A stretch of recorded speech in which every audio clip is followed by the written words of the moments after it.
The origin of the world according to the Gnostics, the Demiurge, Sophia and the imperfect world, the enigma of the beginning, before everything existed. What if the beginning of everything had not been a deafening roar, but a silence so profound that it echoed in the void? Curious, isn't it? The Gnostics saw it exactly like this. Before any galaxy sparkled in the firmament or the particles of time began their invisible dance, there existed only the pleroma. It was not nothingness, but rather an all so full, so overflowing, that not even the idea of a beginning made sense. There, an almost palpable stillness hovered, as if the entire universe held its breath waiting for something great. In this infinite ocean of perfection, things were neither born nor died. They simply were. They were pure emanations of the divine totality, known as Aeons. They floated like sparks of pure light, connected in a harmony that escaped common logic, something that the human mind cannot even fully embrace. Among these magnificent emanations, one stood out: Sophia. Sophia, a name that, in itself, carries an almost poetic depth. It means wisdom, but not just any wisdom. We are talking about a living, pulsating, restless wisdom, like a star that shines too brightly to stay in one place. She was not a simple spectator of that silent spectacle. No, Sophia was thirsty for more, thirst for creation, for discovering what existed beyond the immaculate brilliance of the pleroma. And it was this thirst that began to write the first verses of the story that we will now, little by little, unravel. Because when Sophia's curiosity was ignited, like a spark tracing a line in the calm firmament of the pleroma, something unexpected began to form on the horizon. But to understand what came next, we need to delve into Sophia's restless heart, where everything began to gain movement and color. Sophia, the restless spark in the sea of perfection.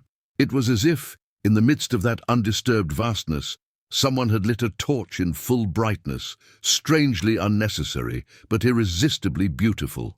Sophia, the embodiment of wisdom, could not be content to simply float in the perfection of the pleroma. Something inside her burned with an intensity that not even the other Aeons could comprehend. Have you ever felt that? That almost indomitable desire to explore, to break boundaries, even without knowing what you will find on the other side? Well, that is exactly what happened. Driven by an almost voracious curiosity, Sophia decided to create something for herself. It was not a decision made lightly, nor was it a challenge. It was a visceral impulse, as if the very essence of existence was pushing her forward. But here comes the curious detail. She tried to create alone. Without the complement of the supreme principle, without the balance of a pair, Sophia generated an entity that did not carry the same purity as the other Aeons. The result? An imperfect, unfinished form, a dissonant creation in the midst of absolute harmony. As if an out-of-tune note echoed in a celestial symphony, something strange began to vibrate within the pleroma. From Sophia's solitary boldness, what would become known as the Demiurge was born, a creature who not only did not know his origins, but also believed himself to be the creator of everything. But wait, we're not there yet. Before getting to know this character who will reshape the entire universe with his clumsy hands, we need to understand the immediate consequences of Sophia's impulsive act. Because, like a tide that recedes before a great tsunami, the creation of the Demiurge was just the first ripple of a much larger storm. And it is precisely at this point that Sophia's fall begins to take shape. Sophia's fall. The weight of curiosity. You know that old story about curiosity killing the cat? Well, in Sophia's case, curiosity not only dragged her away from fulfillment, but also caused a true cosmic earthquake. After creating alone, without the balance of her partner, Sophia realized what she had done. What had once been a creative impulse became an unbearable burden. It was as if a mirror had shattered into 1,000 pieces, and each fragment no longer reflected perfection, but the anguish of separation. Imagine the weight of giving birth to something imperfect in a world where only completeness existed. It was like painting a black ink stain on an impeccably white canvas, impossible to ignore. The Pleroma, this abode of pure light, now saw one of its daughters being swallowed up by a whirlpool of its own contradictions. Sophia, until then a symbol of wisdom, became the living example of the risk of wanting to go beyond the established limit. Dragged out of the Pleroma, she descended into the abysses of unfinished creation, being swallowed by a kind of existential vortex. But she did not descend alone. Along with her, echoes of the divine essence itself fell, fragments of light that would later become seeds in the gross matter of the physical universe. And it was there, in the shadows of this vertiginous fall, that the Demiurge began to take shape and gain consciousness. However, there is one detail that we cannot ignore. The Demiurge did not know his true origin. He emerged as an orphan child, lost in a cradle of darkness, believing that he was the first and only being in existence. But calm down, there is still much more to come. Before exploring the blind ambitions of this cosmic craftsman, we need to open the curtains and observe his triumphant entrance onto the scene of creation. And it is precisely there that the Demiurge reveals himself, ready to shape the world with the hands of a creator who barely knows his own nature. The Demiurge, the blind craftsman. It was as if, from the depths of Sophia's fall, a shapeless echo began to take on a life of its own.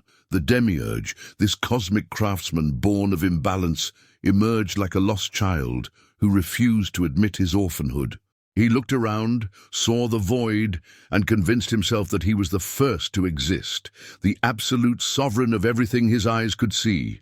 Imagine a potter, molding clay without knowing where the material came from or who taught him how to use his hands.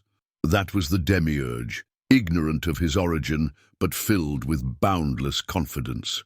In his delirium of grandeur, he proclaimed to the four winds, "I am the only God, and there is no other besides me," an almost tragic hyperbole, if it were not also ironic.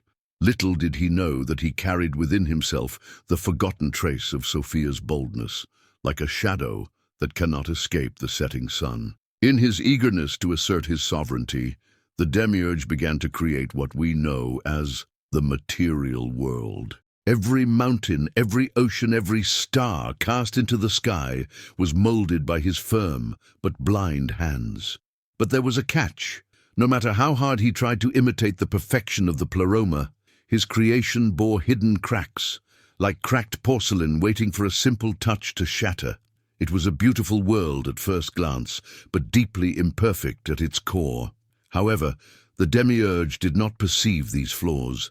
To him, everything seemed like a masterpiece, as if the stains were intentional details in the tapestry of the universe. But beneath this layer of illusions, something silent and vital began to vibrate, the persistent echo of Sophia. She, even exiled, even fallen, had not completely disappeared. Her essence remained whispering through the cracks of creation, like the sound of the wind passing through ancient ruins.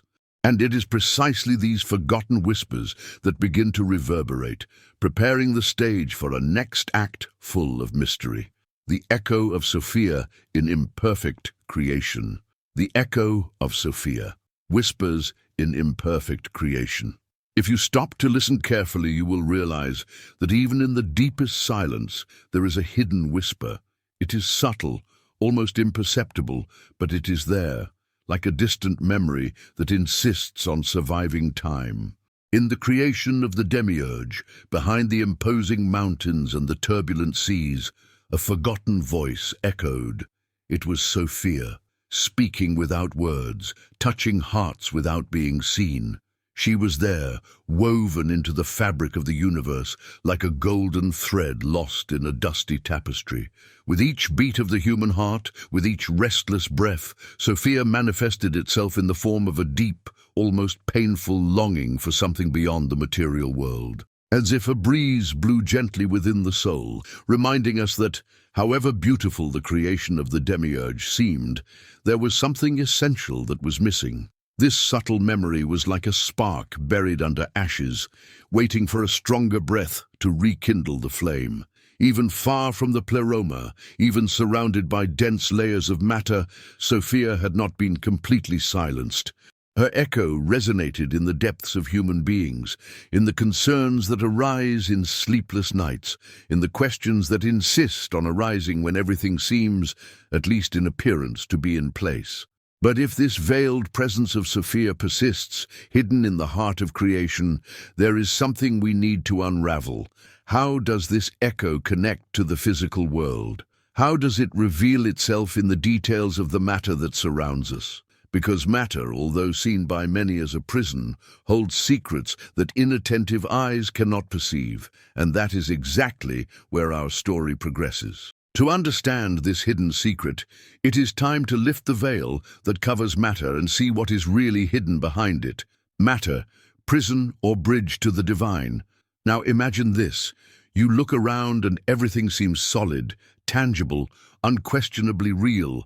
The mountains stand like silent guardians, the rivers run wild, the stars twinkle like sentinels of the night. But what if I told you that all this solidity is actually a carefully woven smokescreen?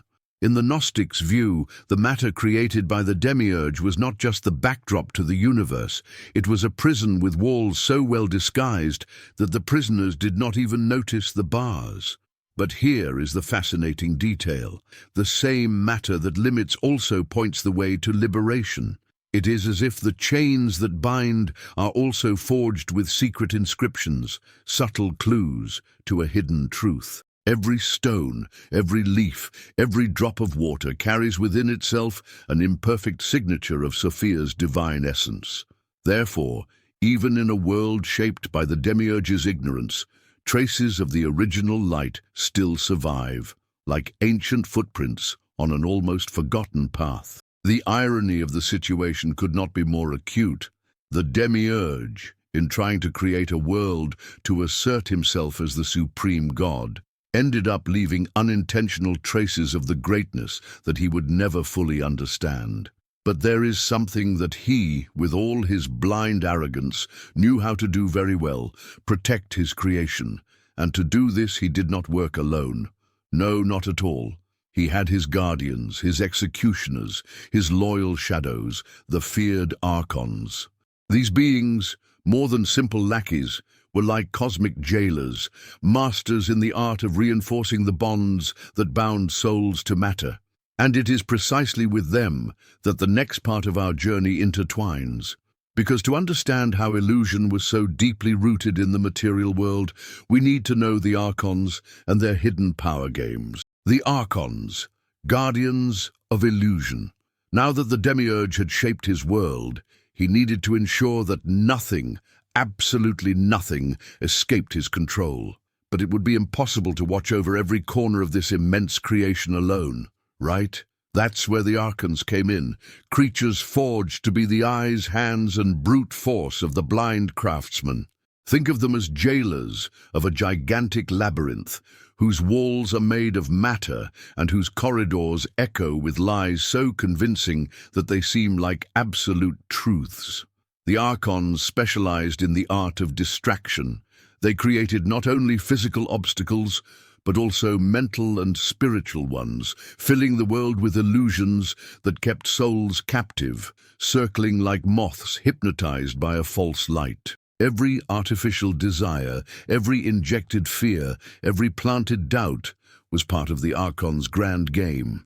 They manipulated emotions like dark maestros, conducting symphonies of ignorance so that the divine sparks hidden in the chests of humans would never remember where they came from, as if they were placing mirrors before the souls, but distorted mirrors that reflected broken images, preventing the vision of the true inner nature. And while the Demiurge fed on the adoration that these tricks provoked, the Archons delighted in keeping the illusion working perfectly, like gears that never stop turning. But, despite all the zeal of these cosmic guardians, there was something that they could not completely contain, a silent flame that insisted on shining in the densest darkness, stubbornly reminding the souls of their forgotten origin. It was an ancient fire, a hidden inheritance left by Sophia, pulsing with its own life within each human being. And it is precisely this indomitable spark that leads us to the next chapter of this epic, the fire that does not go out within man. The divine spark in man, the fire that does not go out. Even when shrouded in the dense darkness of matter and surrounded by the subtle traps of the Archons, human beings carry within themselves a stubborn, almost rebellious spark. It is like an ember buried under cold ash, which never goes out completely, only patiently waiting for the right breath to burn again with full force. This spark, Sophia's silent legacy, pulses deep within the soul, reminding us that there is more to existence than what the eyes can see or the hands can touch. It is this spark that causes those sudden restlessness in the sleepless nights, that strange sensation that the visible world does not explain everything, that longing for something beyond the suffocating routine. No matter how much the Archons try to smother this flame with noisy distractions or well-calculated fears, it survives. In fact, it feeds on adversity itself, growing silently in the cracks of the illusion built by the Demiurge. It is an almost poetic irony. In an attempt to suffocate the light, they ended up creating perfect conditions for it to resist, like a flower that blooms between rocks. But let's be honest, having this spark is not enough. It needs to be recognized, cultivated, and above all, awakened. And that is precisely where a crucial character enters this narrative, the one who not only sees the flame, but has the power to transform it into a luminous bonfire. The messenger of Gnosis. Yes, there is someone who knows the hidden shortcuts, who sees behind the curtains of illusion and holds in his hands the key to rekindle this inner fire. He does not impose ready-made answers, but rather ignites burning questions, those that burn until they illuminate. And it is precisely this mysterious figure that our story will focus on now, the bearer of the forgotten light, who breathes life into the dormant spark of souls. The messenger of Gnosis, the bearer of forgotten light. He does not arrive with trumpets or fanfare. In fact, his presence is almost like a whisper crossing a room full of shouts. But for those with attentive ears, his voice cuts through the noise of the world like lightning pierces the stormy sky. This is the messenger of Gnosis, a figure shrouded in mystery who carries more than words. He carries invisible keys, capable of unlocking the oldest prisons of the soul. His mission is not to give ready-made answers, much less to impose truths. He ignites the spark that already exists within each one, like someone who approaches a dormant fire and blows carefully until the flame dances vigorously again. His words echo like silent thunder within the chest, awakening memories that were buried under layers of illusion. "You are not what they told you you are," he whispers. "You have come from places your forgotten eyes can no longer see." The messenger of Gnosis carries in his hands the torch of forgotten memory, illuminating the dark corners of the Demiurge's creation. He reveals that the world is not the end of the line, but merely a way station, a crossing full of false mirrors. His revelations shake the structures maintained by the Archons, cracking the walls of ignorance that have surrounded souls since the beginning of time. But here is the crucial point. Hearing the message is not enough. Gnosis is like a seed. It needs to be watered with courage, cultivated with discernment, and protected against the storms of doubt. Even with the messenger at their side, each soul will have to face its own crossing through the fog of illusion. And it is precisely there that we encounter the next obstacle on this journey, the thick veil of ignorance, the last and most treacherous of illusions to be crossed. The last illusion, the veil of ignorance. Do you know that thick fog that covers the road on the coldest mornings? That grey curtain that makes us hesitate at every step, even though we know the way? Well, in the creation of the Demiurge, this fog has a name and a purpose, ignorance. But make no mistake, we are not talking about a simple lack of knowledge, the kind that a book or a class can solve. It is something much deeper. an invisible veil that disorients even the most restless souls, making them accept as truth what, in reality, are poorly projected shadows. As if the eyes see, but the mind refuses to see what really matters. This ignorance was the masterstroke of the Archons and the Demiurge. It works like a subtle enchantment, sewn into the fabric of everyday life, into repetitive routines, into imposed desires that keep souls numb. It is as if each illusion were one more brick in a wall that separates the human from his true origin. But there is a hidden irony here, almost bitter, almost beautiful. The denser the veil becomes, the more some souls begin to distrust the reality presented. As if deep down something whispered, this is not everything, it cannot be everything. And it is at this moment, when doubts begin to corrode certainties, that the genuine search for liberation ignites like a torch in the dark. The soul, feeling the flame of gnosis burning within, launches itself towards the unknown. It does not know exactly what it will find, but it knows that it can no longer remain in the prison of appearances. And this is how we begin to see the outline of the next stage of this journey, the search for liberation, where each step is a battle between light and shadow, between memory and forgetfulness. The search for liberation, a path of return. Once the spark of doubt ignites, there is no turning back. It is as if the soul suddenly wakes up in the middle of a storm, with piercing winds and lightning tearing through the sky of false security. Everything that seemed solid begins to shake, like a house of cards at the slightest breath of truth. The search for liberation is not a paved road or a peaceful stroll on a sunny day. It is a rugged terrain, full of sneaky traps and shortcuts that promise ease, but lead back to the labyrinth of illusion. The Archons, lurking in the shadows, know every curve of this path and play their cards masterfully, trying to convince the soul to give up, to conform. But there is a silent force driving the journey, that divine spark, the echo of Sophia, that whispers stubbornly within the chest. She does not allow the flame to go out, even when doubt blows like a strong gale. It is she who makes the soul move forward, even with bleeding feet, even when darkness seems to want to devour it whole. With each step taken, the soul leaves behind the shells of ignorance that held it back. It is almost like a snake shedding its skin. Each old and limited layer comes off, revealing something purer and closer to the original. However, the journey requires more than courage. It requires memory. The memory of who one really is, where one came from, and, most importantly, where one must return to. And it is in this memory that a luminous figure emerges, familiar, but more grandiose than ever. Sophia. She, who once fell and cried tears that fertilized imperfect creation, now stands as a guide for wandering souls. Her presence is like a beacon breaking through the fog, calling those who have lost their way back home. And it is precisely this long-awaited reunion with Sophia that illuminates the horizon of our story, leading us to the next chapter of this cosmic odyssey.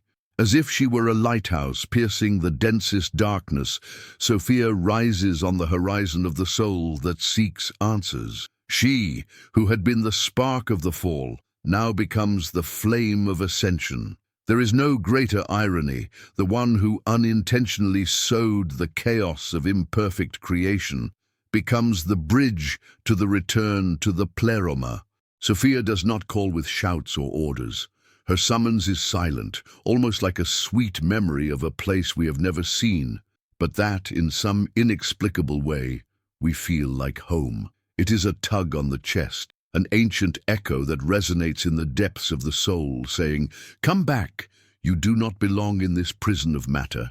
The awakened souls, who have crossed the illusions of matter, the tricks of the Archons, and the thick veil of ignorance, now glimpse her light. She does not promise ease. Sophia offers the stark truth. The path back requires breaking one's own chains, one by one, until there is nothing left that belongs to the Demiurge's imperfect world. But be careful, and here lies a foreshadowing that needs to be felt in the air.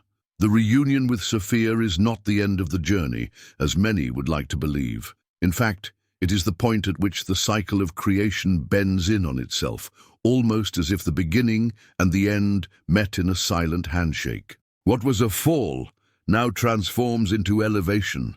What was despair transmutes into burning hope. Still, the story is far from over. The Demiurge and his Archons do not watch idly as souls awaken and run towards Sophia's light. They prepare their final attacks, their final traps, in a desperate attempt to maintain control over imperfect creation. And it is at this exact point of tension, where the rescue of souls seems within reach, but darkness still lurks on all sides, that our next part will unfold, revealing the final choices that each soul will need to face on the journey towards the pleroma. The final echo: share the light, spread the gnosis, and so, traveler on this cosmic journey, we have reached a crucial point in the journey.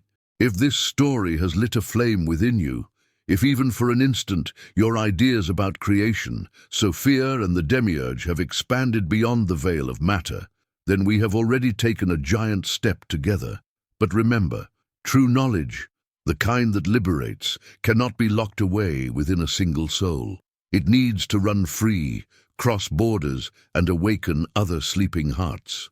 Sophia does not whisper only to you. She calls to all who, without knowing it, carry within themselves the same forgotten spark. That is why I invite you. Share this video with those who you feel are also seeking answers beyond the surface. Spread this light as if lighting torches on a dark path, opening clearings in the ignorance that surrounds us. And of course, if this journey through Gnostic knowledge fascinated you, if this story brought you new questions or even some answers, don't forget to follow the channel. Here, each video is more than content. It's a key to unlock new doors of perception. So subscribe now, turn on notifications, and together we will continue to explore the hidden mysteries of existence.